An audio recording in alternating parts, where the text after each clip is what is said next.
जय श्री कृष्ण आप सभी को। आज मैं फिर आपके लिए एक बहुत ही प्यारी सी कहानी लेकर आई हूँ, जिसे सुनकर आप समझ जाएंगे कि भगवान तो स्वयं प्रेम की डोरी में बंधने के लिए तैयार रहते हैं। बस चाहिए तो कोई प्रेम से बांधने वाला। भगवान को पाने के लिए किसी ज्ञान की जरूरत नहीं है, किसी नियम कायदे की जरूरत नहीं है।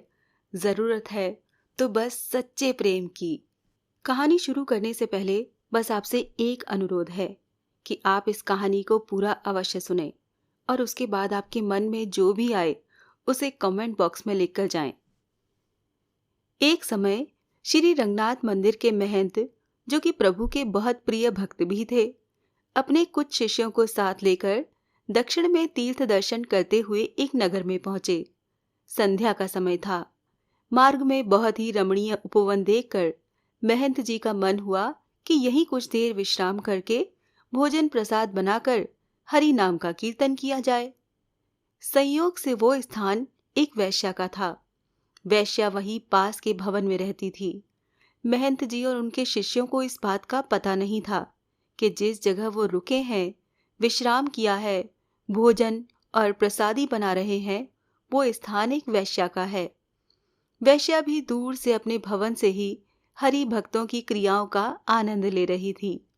वो देख रही थी कि द्वार पर महंत लोग बहुत ही सुंदर सुंदर श्वेत वस्त्र धारण किए हुए हैं और अपने साथ अपने ठाकुर जी को भी लाए हैं। आज मानो संतों के प्रभाव मात्र से पाप आसक्त उस वैश्या के हृदय में भी प्रभु का प्रेम समाने लगा था। स्वयं को बड़भागी जानकर उसने संतों को विघ्न न हो ये सोचकर तथा अपने बारे में भी कुछ न बताकर दूर से ही अपने भवन से ठाकुर जी के दर्शनों का आनंद लिया। जब सभी संतों का भोजन, प्रसाद और कीर्तन समाप्त हुआ तो अंत में वो वैश्या एक थाली में बहुत सारी स्वर्ण मुद्राएं लेकर महंत जी के सामने प्रस्तुत हुई और महंत जी को प्रणाम किया और बताया कि ये स्थान मेरा ही है, मैं यहाँ की मालकिन हूँ। महंत जी को बड़ी प्रसन्नता हुई ये जानकर और आभार व्यक्त करते हुए उन्होंने भी कहा कि ये बहुत ही रमणीय स्थान है, हमारे ठाकुर जी को बड़ा पसंद आया है ये स्थान, कीर्तन में आज बड़ा ही मन लगा। अब वैश्या ने वो स्वर्ण से भरा हुआ थाल महंत जी की सेवा में प्रस्तुत किया। सच्चे संतों का स्वभाव होता है कि वो बिना जाने किसी भी अयोग्य व्यक्ति का धन या सेवा नहीं लेते और शास्त्र भी अनुमति नहीं देता है। अतः महंत जी ने उस वैश्या से कहा, हम बिना जाने ये धन स्वीकार नहीं कर सकते कि आपने किस तरह से ये धन अर्जित किया है। वैश्या ने भी द्वार पर आए संतों से झूठ न कहकर सारी बात सच सच बता दी कि मैं एक वैश्या हूँ, समाज के आसक्त पुरुषों को रिझाती हूँ, उसी से मैंने ये धन अर्जित किया है। इतना कहकर वो महंत जी के चरणों में पूर्ण समर्पण करते हुए फूट फूट कर रोने लगी और महंत जी से श्री ठाकुर जी की भक्ति का दान देने का अनुग्रह करने लगी। महंत जी को दया आ गई उसके इस अनुग्रह को सुनकर, लेकिन वो बड़े धर्म संकट में भी पड़ गए कि यदि वैश्या का धन स्वीकार किया तो धर्म की हानि होगी और यदि शरण में आए हुए को स्वीकारा नहीं और मार्ग नहीं दिखाया तो संत धर्म की हानि होगी। अब महंत जी ने अपने रंगनाथ जी का ध्यान किया और उन्हीं को साक्षी करके वैश्या के सामने शर्त रखी और कहा, देखो, हम तो ये धन स्वीकार नहीं कर सकते। यदि तुम हृदय से अपने इस बुरे कर्म को छोड़ना ही चाहती हो तो ऐसा करो कि इस पाप कर्म से अर्जित की हुई सारी संपत्ति को तुरंत बेचकर जो भी धन आए उससे हमारे रंगनाथ जी के लिए एक सुंदर सा मुकुट बनवाओ। यदि हमारे प्रभु वो मुकुट स्वीकार कर ले तो समझ लेना उन्होंने तुम्हें माफ करके अपनी कृपा प्रदान की है। वैश्या का मन तो पहले ही निर्मल हो चुका था। महंत जी की आज्ञा शिरोधार्य कर तुरंत ही संपूर्ण संपत्ति बेचकर उसने रंगनाथ जी के लिए 3 लाख रुपए का सुंदर मुकुट बनवाया। कुछ ही दिनों में वैश्या ने मुकुट बनवाकर अपने नगर से महंत जी के साथ रंगनाथ जी मंदिर के लिए प्रस्थान किया। मंदिर पहुंचते ही जब ये बात समस्त ग्रामवासियों और मंदिर के पुजारियों को पता चली कि अब वैश्या के धन से अर्जित मुकुट रंगनाथ जी धारण करेंगे तो सभी अपना अपना रोष व्यक्त करने लगे और महंत जी और उस वैश्या का मजाक उड़ाने लगे। महंत जी सिद्ध पुरुष थे और रंगनाथ जी के सर्वविदित प्रेमी भक्त भी थे, तो किसी ने उनका विरोध करने की चेष्टा नहीं की। सभी लोग बस पीछे पीछे बोलते रहे। अब देखिए, जैसे ही वो वैश्या मंदिर में प्रवेश करने लगी तो द्वार पर पहुंची ही थी कि पहले के पाप बीच में आ गए। वैश्या वहीं पर रजस्वला हो गई। माथा पीट लिया उसने अपना, फूट फूट कर रोने लगी। मूर्छित होकर भूमि पर गिर पड़ी कि हाय, ये तो बड़ा ही दुख हो गया। संत की कृपा हुई, रंगनाथ जी का अनुग्रह प्राप्त होने ही वाला था कि रजस्वला हो गई। अब तो मंदिर में जाने के लायक ही नहीं रही। सब लोग हंसी उड़ाने लगे। पुजारी भी महंत जी को कोसने लगे। अब महंत जी भी क्या करते।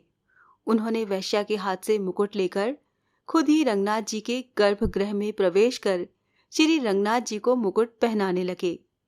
इधर महंत जी बार बार मुकुट प्रभु के मस्तक पर धरे और रंगनाथ जी धारण ही न करें। मुकुट बार बार उनके मस्तक से गिर जाए। अब तो महंत जी भी निराश हो गए। सोचने लगे कि ये तो हमसे बहुत ही बड़ा अपराध हुआ है कि शायद प्रभु ने उस वैश्या को स्वीकार नहीं किया, इसीलिए ठाकुर जी ये मुकुट धारण ही नहीं कर रहे। अपने भक्त को निराश देकर रंगनाथ जी से रहा नहीं गया। अपने श्री विग्रह से ही बोल पड़े, बाबा आप निराश मत हो, हमने तो उसी दिन वैश्या को स्वीकार कर लिया था जिस दिन आपने उसे आश्वासन देकर हमारे लिए मुकुट बनवाने को कहा था। महंत जी बोले, प्रभु जब स्वीकार ही कर लिया है तो फिर उस बेचारी का लाया हुआ मुकुट आप धारण क्यों नहीं करते। रंगनाथ जी बोले, मुकुट तो हम उसी वैश्या के हाथ से धारण करेंगे, इतने प्रेम से लाई है तो पहनेंगे भी उसी के हाथ से। उसे तो आप बाहर ही छोड़कर आ गए और खुद मुकुट पहना रहे हैं। महंत जी ने कहा, प्रभु जी वो रजस्वला है, वो मंदिर में प्रवेश नहीं कर सकती। अब तो रंगनाथ जी भी जिद करने लगे, इसी समय लाओ, हम तो उसके हाथ से ही मुकुट पहनेंगे। मंदिर के समस्त पुजारियों ने प्रभु की ये आज्ञा सुनकर दांतों तले उंगलियां दबा ली। सब विस्मित से हो गए। संपूर्ण मंदिर में हाहाकार मच गया। जिसने भी सुना वो अचंभित हो गया। रंगनाथ जी की आज्ञा को शिरोधार्य कर सैकड़ों लोगों की उपस्थिति में उस वैश्या को सम्मान पूर्वक मंदिर में प्रवेश करवाया गया। अपने हाथों से वैश्या रंगनाथ जी को मुकुट धारण कराने लगी। उसके नैनों से अविरल आंसुओं की धाराएं बह रही थीं। कितनी अद्भुत दशा हुई होगी, जरा सोचो। रंगनाथ जी भक्त की इसी दशा का तो आनंद ले रहे थे। रंगनाथ जी का श्री विग्रह बहुत बड़ा होने के कारण ऊपर चढ़कर उसे मुकुट पहनाना पड़ा। भक्त के आंसुओं से प्रभु के संपूर्ण मुखारविंद का मानो अभिषेक हो गया। वैश्या के मुख से शब्द नहीं निकल रहे, नयन अविरल आंसू बहा रहे हैं। अवर्णनीय दशा है। आज रंगनाथ जी ने उस प्रेम स्वरूप भेंट स्वीकार करने हेतु अपना मस्तक नीचे झुका दिया और मुकुट धारण कर उस वैश्या को वो पद प्रदान किया जिसके लिए बड़े बड़े देवता, संत, महात्मा हजारों वर्ष तप और अनुष्ठान करते हैं, पर उन महाप्रभु का अनुग्रह प्राप्त करने में असमर्थ रहते हैं। कोटि कोटि वंदन है ऐसे संत को जो उस अनअधिकारी वैश्या पर अनुग्रह कर श्री गोविंद के चरणों का अनुसरण करवाया। वास्तव में प्रभु का यही शाश्वत सत्य स्वरूप है। सिर्फ और सिर्फ प्रेम से ही रीझते हैं। लाख जतन कर लो, हजारों नियम कायदे बना लो, परंतु यदि भावपूर्ण भक्ति नहीं है तो सब व्यर्थ है। दीन दयाल करुणा निधान प्रभु तक जब किसी भक्त की करुणा पुकार पहुंचती है तो अपने आप को रोक नहीं पाते और दौड़े चले आते हैं उस भक्त के पास। ये कहानी मेरे दिल के तो बहुत ही करीब है। आपको कैसी लगी मुझे ज़रूर बताना। जय श्री कृष्णा। भगवान श्री कृष्ण की कृपा आप सभी पर सदा बनी रहे। आपका दिन शुभ हो।